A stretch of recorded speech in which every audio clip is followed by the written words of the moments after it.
Assalamualaikum warahmatullahi wabarakatuh. Selamat datang di program Tanya Jawab Fikih. Tanya Jawab Fikih menjawab persoalan fikih sehari-hari. Assalamualaikum warahmatullahi wabarakatuh. Pemirsa MTA yang dirahmati oleh Allah, bagaimana kabar Anda?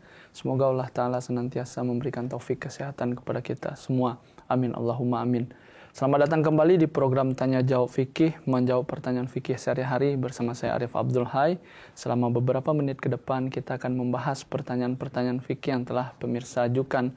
Dan seperti biasa, saya tidak sendiri, kita telah ditemani oleh Bapak Maulana Saifullah Mubarak Ahmad Syahid yang telah hadir bersama kita di studio. Kita akan membahas bersama beliau tentang pertanyaan-pertanyaan yang telah pemirsa ajukan. Assalamualaikum Bapak. Waalaikumsalam warahmatullahi. Bagaimana kabarnya Pak? Alhamdulillah. Ya baik. Pak, kita kembali dipertemukan di sesi tanya jawab fikih Pak. Alhamdulillah di laptop saya ada beberapa pertanyaan yang masih tentang seperti episode sebelumnya Pak, masih tentang pernikahan, pra pernikahan ataupun apa-apa yang harus dilakukan setelah pernikahan dan juga sebelum pernikahan Pak. Untuk lebih jelasnya kita di pertanyaan pertama ya Pak ya. Ini tentang lamaran Pak, kembali lagi seperti kemarin. Apa saja prosesi lamaran? Secara baku adakah? Secara bakunya di jemaat, apakah ada khutbah di lamaran Pak? Ya. Jazakumullah khairan jazak. Bismillahirrahmanirrahim. Berkaitan dengan pertama, khutbah di lamaran tidak ada ya. Artinya khutbah itu hanya ada khutbah nikah, tidak ada khutbah lamaran pertama. Yang kedua, prosesi lamaran sebetulnya tidak ada yang baku. Tidak ada fikih Ahmadiyah kemudian mengatur bahwa di lamaran itu harus begini begitu tidak. Lamaran itu sebetulnya kan ya, atau yang dikatakan khidbah itu kan sosial sebetulnya.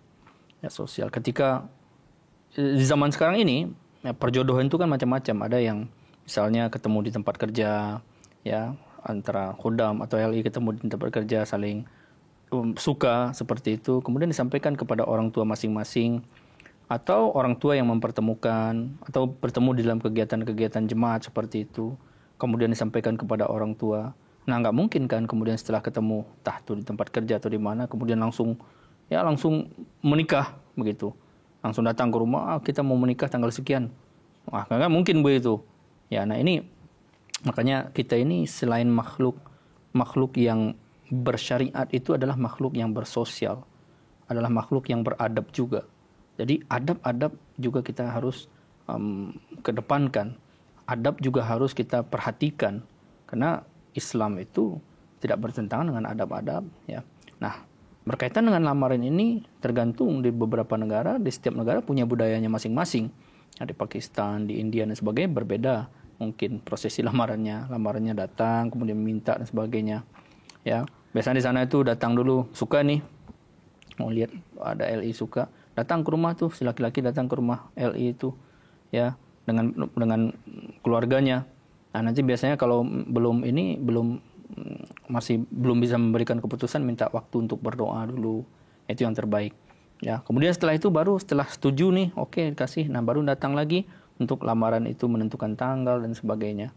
Nah, lamaran itu lebih kepada sosial itu tadi, meminta secara formal ya, secara adab, secara sosial kepada ya si orang tua perempuan. Karena kenapa? Karena kita kan mau minta anaknya ini suatu harta yang paling berharga bagi orang tua. Maka lakukanlah dengan cara-cara yang berharga juga. Ya, dengan cara-cara yang baik juga. Cara-cara yang sesuai dengan norma-norma, dengan adab. Ya, bawa orang tua kita, keluarga kita, mubalik dibawa, pengurus dan sebagainya. Artinya kita serius untuk meminta si anak itu, artinya kita serius dengan bertanggung jawab, apalagi dengan membawa banyak orang seperti itu. Itu saja. Nah, apa yang disampaikan ketika lamaran? Tidak ada kata-kata khusus di situ. Ya, cukup dengan menyampaikan maksud, tujuan dan sebagainya, tujuan untuk melamar, nanti dari pihak itu juga, ya kami terima lamaran dan sebagainya. Nah, kemudian kita menetapkan tanggal waktu pernikahan dan sebagainya. Itu saja. Ya, Pak, ada di kemarin waktu kita lagi praktek kerja lapangan, saya di satu cabang melihat ada biasa lamaran mengundang mubalik ya Pak ya. Jadi setelah prosesi lamaran biasanya ada wawancara antara seorang dari pihak laki-laki dan perempuan melamar begitu, dan ada biasanya diundang mubalik untuk memberikan tausiah. Apakah ini boleh atau bisa kita lakukan Pak? Tidak masalah. Ya, tausiah dalam hal itu kan nasihat. Tausiah itu kan nasihat juga.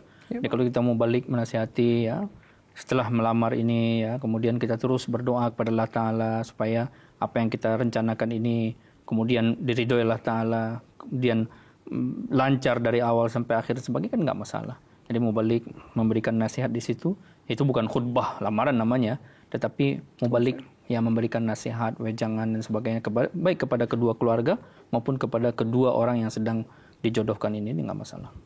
Ya, Pak. Pertanyaan selanjutnya, Pak. Berapa lama sebaiknya waktu dari lamaran ke pernikahan gitu, Pak? Sebetulnya tidak ada waktu khusus antara lamaran dan pernikahan. Ya, tidak ada. Apakah harus sebulan, 2 bulan, 3 bulan, 3 tahun, nggak ada. Tetapi sebaiknya karena pernikahan itu adalah niat baik, suatu pekerjaan baik, lebih baik disegerakan. Ketika sudah mau dilamar, artinya ketika sudah dilamar berarti siap menikah kan. Lamaran orang nggak siap nikah gimana? Ya kan, beberapa tahun kemudian baru gantung dia. Ya, tetapi sebaiknya ketika sudah dilamar, lebih baik cepat menentukan itu. Cepat menentukan tanggal untuk pernikahan, kapan kita menikah, cepat dilangsungkan. Karena bisa saja kan, ada saja kalau orang yang sudah menikah saja, sudah tinggal di satu rumah saja, itu ada aja problem. Ya kan, ada saja ketidakcocokan. Ya, namanya dua insan yang berbeda, adik kakak aja bisa berbeda, kultur apa dan sebagainya. Apalagi kalau masih lamaran itu kan rentan juga. Lebih baik disegerakan, diikat dengan pernikahan, itu lebih aman. Lebih aman. Sebaiknya karena ini niat baik, disegerakan. Lebih baik ya Pak ya. Nih Pak, ini tentang prosesi setelah lamaran ini biasanya di Jumat kita ada rustanah, ada walimah ya Pak ya. Mana yang seharusnya lebih banyak? Undangan untuk rustanah atau undangan untuk walimah, atau biayanya untuk rustanah atau untuk walimah begitu Pak? Ya, seperti yang saya sampaikan tadi bahwa di setiap negara itu memiliki budaya yang berbeda. Ya, berkaitan dengan walimah dan rustanah ini. Rustanah ini kan ya semacam sosial juga, prosesi sosial di mana kita penyerahan secara sosial lah. Ya kan sudah akad nikah nih, akad nikah kemudian rustanah. Ya kan, rustanah dalam jemaat itu penyerahan secara sosial dari pihak perempuan kepada pihak laki-laki secara formalnya seperti itu ya. Dan Huzur Khalifatul Masih Al-Khamis menyampaikan rustanah itu bukan syariat, rustanah itu bukan bagian dari Islam, tetapi budaya yang baik ya, dan itu sesuai dengan uslub fikih Masih Maud Islam. Urf itu suatu budaya yang baik yang kemudian diamalkan tidak apa-apa, yang tidak bertentangan dengan Islam. Yaitu kita amalkan dalam jemaat Ahmadiyah ya, terutama di jemaat Ahmadiyah yang bangsa-bangsa seperti India dan Pakistan. Nah itu. Nah, kalau di Indonesia bagaimana? Di Indonesia ya sesuai dengan apa yang ada di Indonesia. Tetap kita amalkan misalnya dalam rustanah itu, apa sih dalam rustanah itu acaranya? Acaranya kan hanya kemudian baca Al-Qur'an, ya, ada tilawat Quran, kemudian ada nazam kalau perlu, kalau bisa, kemudian doa dan orang makan seperti itu. Nah, kalau di India Pakistan itu besar rustanah itu, syadi disebutkan, itu besar karena mereka orientasinya itu berbeda. Orientasi mereka itu anak perempuan suatu harta yang berharga. Ketika melepas anak perempuan itu, mereka melepas dengan acara yang besar, dengan banyak orang berdoa dan sebagainya, yang memberikan kebahagiaan tersendiri buat anaknya. Ya, buat anak perempuannya, anak perempuan satu-satunya seperti istri saya lah misalnya. Nah, di sana itu rustanah saya lebih besar daripada walimah saya. Ya, rustanah itu mungkin undangannya 200, kalau walimah hanya 100 begitu. Ya. Bisa saja kalau laki-laki memiliki keluarga besar ya lebih besar juga lagi dibandingkan perempuan. Jadi ini fleksibel. Mau besar yang mana, mau kecil yang mana. Ya, yang penting sesuai dengan kemampuan. Ya, sesuai dengan standar kesederhanaan masing-masing. Nah, kalau di Indonesia saya kira lebih simpel. Ya, di Indonesia ini kan kita kan kalau antara akad nikah ke rustanah itu kan bisa 2. Pertama, seperti Rasulullah SAW, ya, menikah beliau di Mekah, 5 tahun kemudian baru rustanah, artinya baru diantar. Tidak ada prosesi yang seperti yang ada sekarang ini, hanya diantar aja oleh Hazrat Abu Bakar kepada Rasulullah SAW, kemudian dibekali beberapa barang dan sebagainya seperti itu. Ya.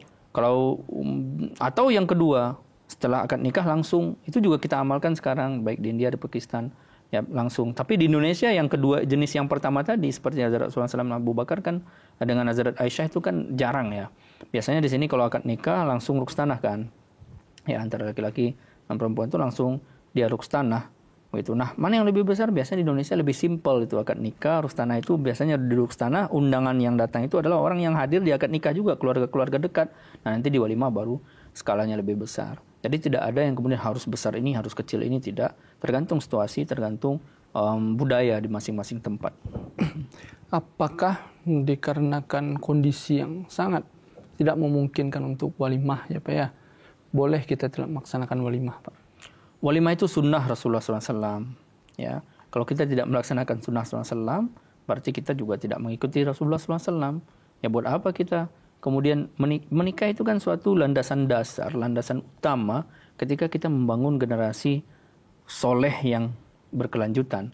Kalau tindakan kita tidak sesuai dengan apa yang dilakukan oleh Rasulullah SAW, maka bagaimana mungkin apa yang kita lakukan ini diberikan berkat oleh Allah Subhanahu Wa Taala? Makanya Rasulullah SAW, walimah itu tidak harus mewah. Ya, Rasulullah SAW pernah melaksanakan walimah. Ya, saya sudah menikah kata beliau. Kemudian dipanggil semua sahabat, bawa ke rumah masing-masing.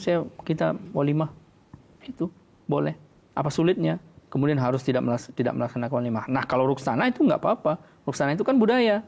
Itu. Huzur juga menyampaikan seperti itu. Tetapi walimah adalah sunnah yang harus kita amalkan. Beliau sampaikan ada sahabat yang datang kan, Huzur saya baru menikah dengan ini. Ya udah, sembelih 1 kambing aja. Ya, rayakan walimah walaupun hanya dengan 1 kambing. Artinya walimah memiliki penekanan di dalam Islam itu. Ya Pak. Pertanyaan selanjutnya Pak. Ini juga menarik Pak. Apakah boleh melamar orang yang sudah dilamar begitu Pak? Tidak boleh. Kalau sudah dilamar kan sudah jelas tuh. Tapi kalau belum dilamar ya itu masih terbuka ya kan, peluang untuk umum. Tapi kalau sudah dilamar, sudah ada kata sepakat dan sebagainya, itu tidak boleh. Ya tidak boleh kemudian dilamar oleh orang lain, kecuali kalau nggak tahu dia, ya kan? Kalau nggak tahu ya berarti nggak tahu, tinggal nanti pihak perempuan yang akan menyampaikan, oh saya sudah dilamar. Gitu. Tapi kalau seandainya di dalam jangka lamaran itu ada masalah, boleh membatalkan lamaran. Iya, jangankan lamaran, nikah aja bisa dibatalkan. Ya, Pak. Apalagi lamaran. Lamaran itu kan belum ada ikatan apa-apa. Maksudnya ikatan secara syar'inya belum ada. Ikatan secara sosialnya yang ada. Nah, kalau kita kemudian dilamar ketika kita masih dalam keadaan sudah dilamar, yaitu kita menanggal janji sosial yang kita langgar, bukan janji syar'i, janji sosial. Dan kita sebagai umat Islam, kita harus menghargai janji sosial juga. Ya Pak. Pertanyaan selanjutnya ini mungkin pertanyaan terakhir Pak. Ini tentang tunangan.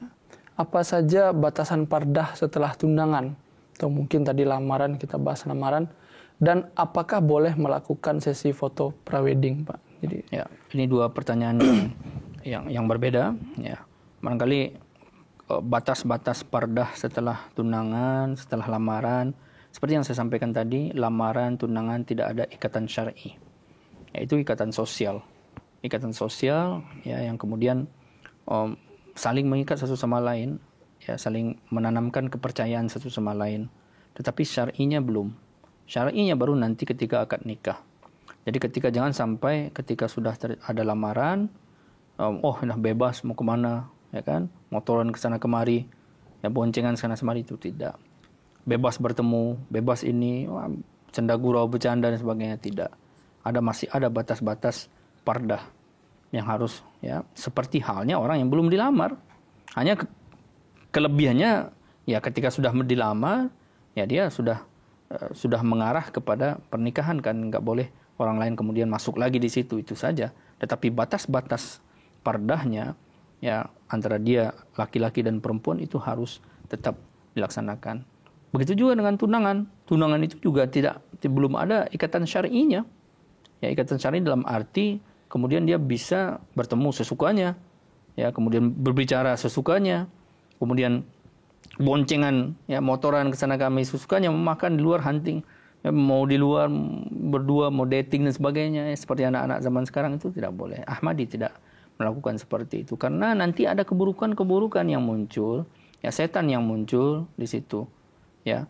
Makanya kalau berbicara tentang lamaran dan tunangan masih ada batas-batas yang harus dijaga seperti halnya sebelum lamaran maupun tunangan. Hanya advantage-nya, kelebihannya itu tadi sudah sudah mengarah ke situ dan orang lain sudah nggak bisa masuk lagi di situ. Itu aja. Kemudian yang kedua tadi apa? Prewedding, foto prewedding, Pak. Foto prewedding itu juga sama. Prewedding itu kan belum wedding, artinya belum menikah. Kalau belum menikah kan belum ada, apalagi kalau fotonya pegangan tangan, pelukan dan sebagainya, kan banyak yang sekarang kita lihat seperti itu. Nah, itu tidak syar'i, tidak sesuai dengan syariat Islam. Ya, makanya kita sebagai Ahmadi, Hazrat Masih Maud SAW ini datang kan untuk memperbaiki akhlak manusia, untuk memperbaiki manusia dari segala sisi lah. Terutama kalau kita berbicara tentang pernikahan, yaitu tadi pardahnya dan sebagainya. Dulu kita di jemaat saja kan yang menikah, kalau walimah itu antara tamu laki-laki dan perempuan dipisah. Tapi sekarang dunia sudah mengikuti. Di Indonesia saja, orang-orang di luar, orang muslim yang lain sudah mengikuti bahwa acara, kalau ada acara walimah dan sebagainya itu mereka sudah mulai pisah juga. Nah, kita datang ke dunia ini untuk menjadi contoh. Ya, Hazrat Masih Maud SAW dengan jemaatnya datang ke dunia ini untuk menjadi contoh bagi umat yang lain. Ya, sehingga di dalam hal pardah juga kita juga harus menjadi contoh untuk yang lain. Ya, Pak, ada pertanyaan yang masuk ke saya. Karena sudah menikah kan sudah muhrim begitu ya Pak ya. Kenapa di jemaat kita tidak mengenal, tidak melaksanakan itu yang namanya pengantin itu diduduk, disandingkan berdua di hadapan tamu begitu Pak? Sebetulnya kalau pengantin mau bersanding, mau ngapain juga sebetulnya nggak ada masalah. Ya, pengantin bersanding maupun di depan umum, tidak di depan umum dia juga akan bersanding juga.